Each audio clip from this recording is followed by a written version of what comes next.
արդեն լրատվականներից մեկը նշել էր, կարծեմ իշխանություն լրատվականը, որ պատրաստվում է գործողություն Քոչարյանների նկատմամբ։ Ասում էին, որ Լևոն Քոչարյանի սուր ելույթին է հաջորդել արդեն պլանը, ի վերջո ինչ են ուզում Քոչարյաններից, արդյոք այդ ունեզրկման ծրագիրը, որ Ծառուկյանի, Կարապետյանի դեպքում են փորձել աշխատեցնել, նաև Քոչարյաններին կվերաբերվի, եւ տեղյակ եք ովքեր են այդ 6 ձերբակալված անձինք, որովհետեւ հակակոռուպցիոն կոմիտեն 6 անձի մասին է նշել։ Տեսեք, ինքը հարցը պետք է նայել ընդհանուր պատկերի մեջ, ու ավելի խորքային հասկանալ ինչա կատարվում։ Իրականության մեջ կառավարության ղեկին հայտնված անձը 3 հայտարարել է Երրորդ հանրապետությունը վերջնականապես կազմաքանդելու, Արցախի հանձնումը, էթնիկ զտումը լեգիտիմացնելու եւ Թուրքիայի Ադրբեջանի պահանջով այսպես կոչված 4 հանրապետություն ստեղծելու մասին։ Եվ այս ճանապարհին նաև հայտարարել է բացահայտ Հայաստանից նոր տարածքներ զիջելու մասին։ Այս ճանապարհին նա փորձում է բոլոր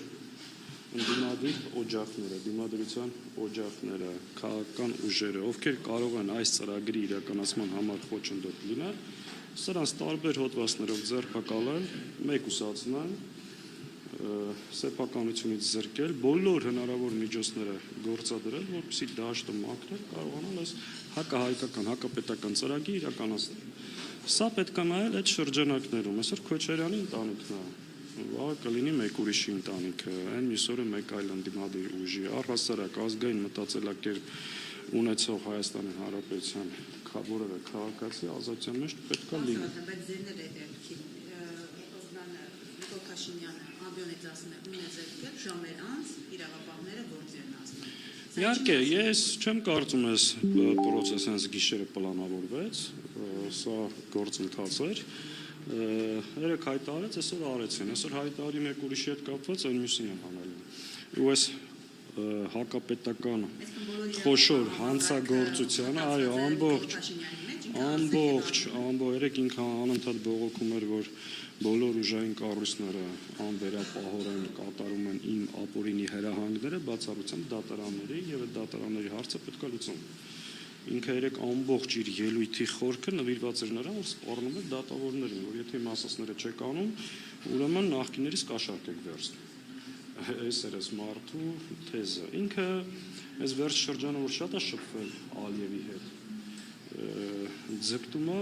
Ալիևի պետական համակարգը ինչ որ կա Ադրբեջանում, մեկ մարդու բռնապետություն բերել Հայաստան։ Մտածում Ալիևից ինչով են վատը, եթե այնտեղ կարա մի ընտանիք մի հոգի բոլորին փակի բռնապետություն հաստատի երկար ղեկավարի, այդ մի հոգին էլ ինձ ամեն ինչով աջակցում է, նույնպես Հայաստանում անում։ Ըստ էության Հայաստանում մեկ մարդու դիկտատուրա հաստատելու ճանապարհին։ Ասում եք դուք ինչպես եք միլիոնատեր դարձել։ Ես ուզում եմ հասկանալ, անձնական խնդիր չի, քաղաքական հարց է։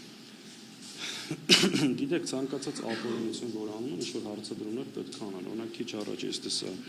քննչական կոմիտեի տարածած հաղորդագրությունը 8 տարի այդ հաղորդագրությունը տարածում է։ Այդ գործն էլ կարծեմ ապօրինի գույքով անցնում է։ Չէ, այսինքն այդ ապօրինի գույքի մասին օրենքը բա ինչի համար է։ Եթե դու արդեն սկսել ես առանց դատարան նոր ես ճանապարհով խլել, այդ օրենքի իմաստը ո՞րն է առհասարակ։ Պարոն Սաղաթելյան, խորհրդարանական ընդդիմության անելիքը կանխելու Ես ասենց մի հատ հարց տամ, էլի, եթե Քոչարյանի ընտանիքը չզբաղվեր քաղաքականությամբ, կանցներ ես ամեն ինչ։ Ստեղից պետք է նայել։ Պարոն Սաղաթելյան, քանի որ այսօր գրառում եմ կարդացել, կոնկրետ չեմ հիշի Facebook-յան որ օգտատերն է, բայց որ փնտրեք կգտնեք, նշել են Նիկոլը բոլորի հետևից գնալու էր, դրա համար էինք ասում, պետք չի լեգիտիմացնել եւ այսպես ասած ընդդիմություն դառնալ Նիկոլի համար։ Հիմա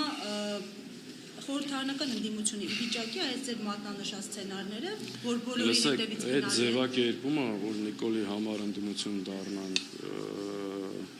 թող շատերը այդ հարցը իրենց տան։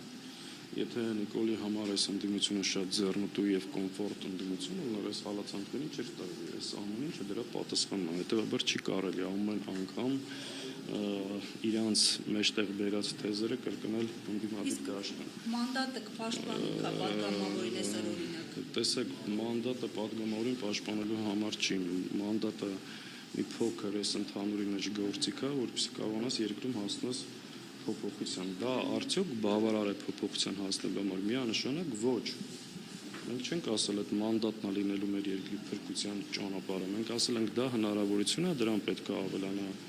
փողոցային պայքար, համաժողովրդական պայքար, կարողանանք մեր ժողովրդին կազմակերպել, խոսել, բացատրել, օրինակ մարդը հայտարարել է, որ հանձնում է Տիգրան Աշյանը։ Արդյոք դա կոնկրետ իվենտ է, որ դրա շուրջ պետք է մեր հասարակությունը համախմբվի, դուրս գա, մերժի եւ հասնի փոփոխություն։ Նայում եք այս աղմուկը, այս իրավական, այսպես ասած ճակերտավոր գործողություններ դեր ասած խնդիրը ստվերելու նպատակն է, Նաեւ ինքը բարբերաբար մի շարք էս կարգի ինֆորմացիաներ ա բերելու դաշտ, նաեւ մեզ զբաղեցնելու։ Տեսեք, օրինակ այսօր խորհրդարանում մենք պետք է քարոքանդանանք իր բերած հակահայկական ու հակապետական ծրագիրը, բայց հիմա առավոտվանից ինչով ենք զբաղված։ Այսինքն իհարկե սա նաև այս մեթոդներով փորձելու մեզ շեղել գլխավոր օրակարգից, որպեսզի ծրագրեր իրականացնեն։ Պարոն Տեսակելի անդրադառնալով հակակոռուպցիոն կոմիտեի հաղորդագրությունից, պարզ է, չէ, որ այս խոզարկությունները, այս գործընթացը ավելի վաղ է եղել, քան 3 ազգային ժողովի նիստն է։ Այսինքն 3, երբ Լևոն Քոչարյանը ազգային ժողովից հայտարարում էր, ասում էր, ժողովուրդն էլ մեզ հարցնում է, այսպես դավաճանը ինչ է, միջև հիմա այդտեղ, այսինքն գիտեր, չէ, որ ըստ էության իրավական գործընթացներ կան նախաձեռնված։ Սա այսինքն նորություն չէր, այն ինչ 3 տեղի ունեցավ։ Ակնհայտ էր, որ այս process-ը վաղուց սկսված էր, 3 ուղղակի պատճառը դարձավ, այդ հրահանգը ուղիղ տրվեց, արեց։ Ինքը 3, եթե նկատել եք, ազգային ժողովի պատգամավորներից մի քանիսին որ հարց են տալիս, ասում են դու ինչի ես տեղ նստած։ Քանի հոգի ասում ինչի ես տեղ նստած։ Այսինքն հիմա հարց, բայ ինքը ինչ է անդակ նստած։ Այսքան դժբախտություն ու մահ ու ողբերգություն ա բերել մեր ժողովուրդը։ Նկատի ունեմ, եթե արդեն իսկ իրավական գործընթացները սկսված էին, ինչ հրահանգ տալու անհրաժեշտություն կար, որ ասում եք հրահանգ տվեց։ Հրահանգը տրված է, դա ակնհայտ է, դա փաստ է, հիմա դուք ինչն եք վիճարկում, ես չեմ հասկանում։ Ուզում եք ասեք հրահանգ։ Հիմա ինչ տարբերություն, հրահանգը 3 են տվել, թե մի շաբաթ առաջ, թե այսօր առավոտ։ Ակնհայտ է, որ սա եղել է քաղաքական հրահանգով, կոնկրետ նպատակով ու բացատրեցի ինչի համար է այս ամբողջ process։ Պարոն Սաղաթելյան, ճիշտ է, շատ շոկամի բան էլի, ճշգրտում։ Նայեք, ասում եք ընդհանուր պայքարի սպասելիքը, փողոց, խորհրդարան եւ այլն։ Բայց հիմա տեսնենք, որ ընդդիմադիր բոլոր այսպես խոշոր խաղացողներին իզոլացման գործընթաց է, չէ՞։ Սամվել Կարապետյան, Ծառուկյան, Քոչարյան, դեռ չգիտենք ինչեր կլինեն։ Ինչպես եք պատկերացնում փողոցային պայքարի գեներացիա, եթե այս խոշոր խաղացողներին արդեն ինքը դուրս է մղել։ Տեսեք, ինքը անում է այն նպատակով, որ բոլոր օջախները ոչնչացնի։ Բայց սա բերելու է մի այլ հակազդեցության։ Եվ ես վստահ եմ, որ իշխանությունը պահելու այս ընտրած ճանապարհը երկար կյանք չի ունենալ։ Շնորհակալ եմ։ շտապողությունը հակակոռուպցիոներ գնացել։ Գիտեմ, բայց չգիտեմ ինչ։